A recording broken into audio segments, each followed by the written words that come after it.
আজ থেকে শুরু করছি ম্যানস পলো শার্ট প্যাটার্ন মেকিং। এটা হলো আমাদের স্টাইলিং পিকচার, আর এটা হলো আমাদের মেজারমেন্ট স্পেক। এইখানে দেখেন সাইজ আছে হলো স্মল থেকে 4XL পর্যন্ত। তো আমরা প্যাটার্নটা মেক করব হলো এক্সেল সাইজের উপরে। এই হলো এক্সেল সাইজ। এই এক্সেল সাইজের উপরে আমরা প্যাটার্নটা মেক করব, আর প্যাটার্নটা মেক করব হলো আমরা লেকটা সফটওয়্যারের মাধ্যমে। তো এখন আমরা আমাদের এই স্টাইলিং ফোল্ডারটা আগে আমরা দেখি। আমাদের স্টাইলিং ফোল্ডারটা আছে হলো এইখানে দেখেন, এই হলো আমাদের ম্যানস পলো শার্ট। এটা হলো আমাদের স্টাইলিং ফোল্ডার। এখন আমরা আমাদের সফটওয়্যারটা ওপেন করব। এই হলো আমাদের লেকটা মডারিস। আমরা আগে লেকটা মডারিসটা এখন ওপেন করব। ওপেন করার পরে আমরা ফাইলে যাব। এই যে দেখেন ফাইলে যাব। ফাইলে যাওয়ার পরে নিউ, এখানে আমাদের স্টাইল নাম্বার লিখবো। আমাদের স্টাইল নাম্বার হলো এই হলো আমাদের স্টাইল নাম্বার ম্যানস পলো শার্ট। তাহলে আমরা আমাদের স্টাইল নাম্বারটা এখন লিখবো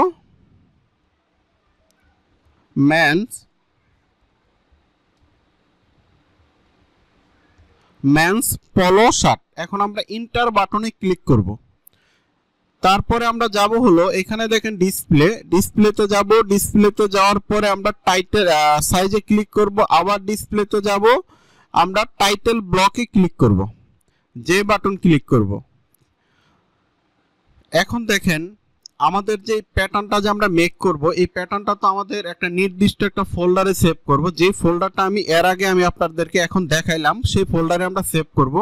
সেই ফোল্ডারটা হলো এখানে দেখেন, এই যে দেখেন ম্যানস পলো শার্ট। এই ফোল্ডারের ভিতরে আমরা আমাদের প্যাটার্নটা সেভ করব। আর সেভ করার জন্য যাব হলো ফাইলে যাওয়ার পরে এই যে দেখেন অ্যাক্সেস পাথ।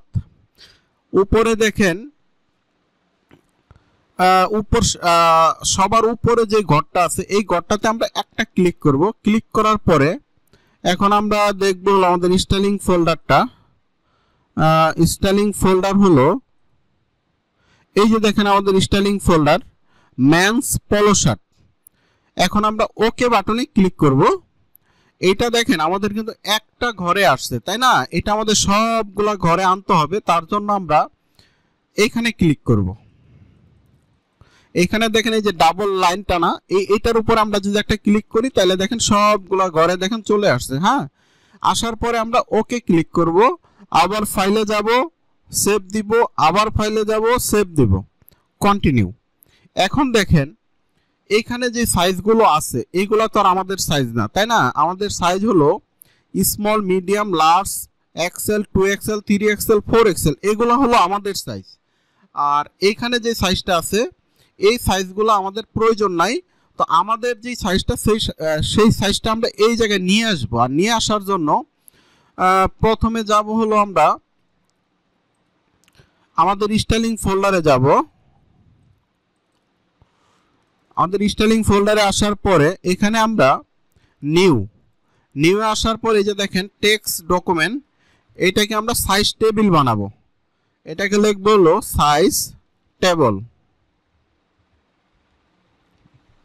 আচ্ছা, আরেকটা কথা আপনাদেরকে বলা হয় নাই। দেখেন আমি যখন প্যাটার্নটা সেভ দিছি, এখানে আসার পরে যখন ফাইলে আসার পরে এই যে প্যাটার্নটা যখন আমি অ্যাক্সেস পাথ ঠিক করার পরে যখন আমি সেভ দিছি, সেভ দেওয়ার পরে কিন্তু প্যাটার্নটা কিন্তু আমার এই যে দেখেন ফোল্ডারে কিন্তু চলে আসছে। দেখছেন এই যে দেখেন লেখা মডারিস, এই প্যাটার্নটা কিন্তু আমাদের ফোল্ডারে চলে আসছে। আচ্ছা, এখন আমরা সাইজ টেবিলটা ওপেন করব। প্রথমে আমরা লিখব হলো আলফা লেখার পরে আমরা ইন্টার বাটনে ক্লিক করব। এখানে সাইজ লিখব small, medium, large, Excel, 2XL, 3XL, 4XL। দেখেন আমাদের কিন্তু সবগুলো সাইজ লেখার কাজ শেষ।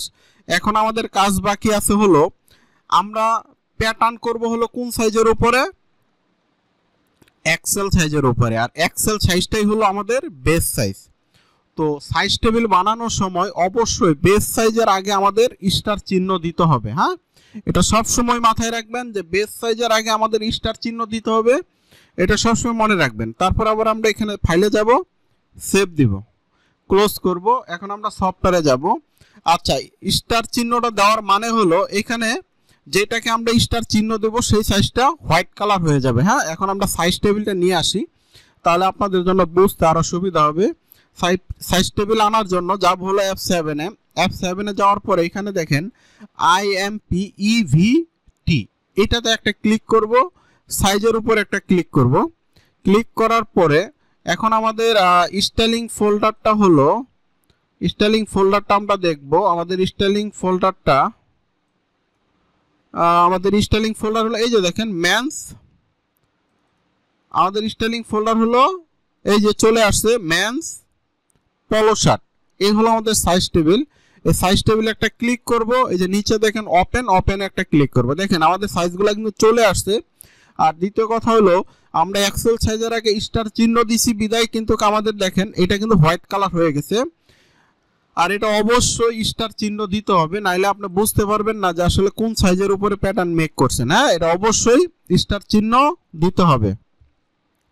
তাহলে এখন দেখেন আমরা কিন্তু প্রাথমিক যে কাজগুলো সেগুলো কিন্তু কাজ আমরা শেষ করে ফেলছি। এরপরের কাজ কিন্তু হলো আমাদের কিভাবে একটা প্যাটার্ন মেকিং করা যায় সেই কাজগুলোই আমরা এরপরে আমরা করব। তো আজকে আমরা শিখলাম যে কিভাবে একটা সাইজ টেবিল পর্যন্ত স্টাইল নাম্বার এবং সাইজ টেবিল কিভাবে তৈরি করতে হয়, সম্পূর্ণ কাজ কিন্তু আজকে আমরা শিখলাম। এরপরের পর্বে আমরা শিখব যে কিভাবে প্যাটার্ন মেক করতে হয়।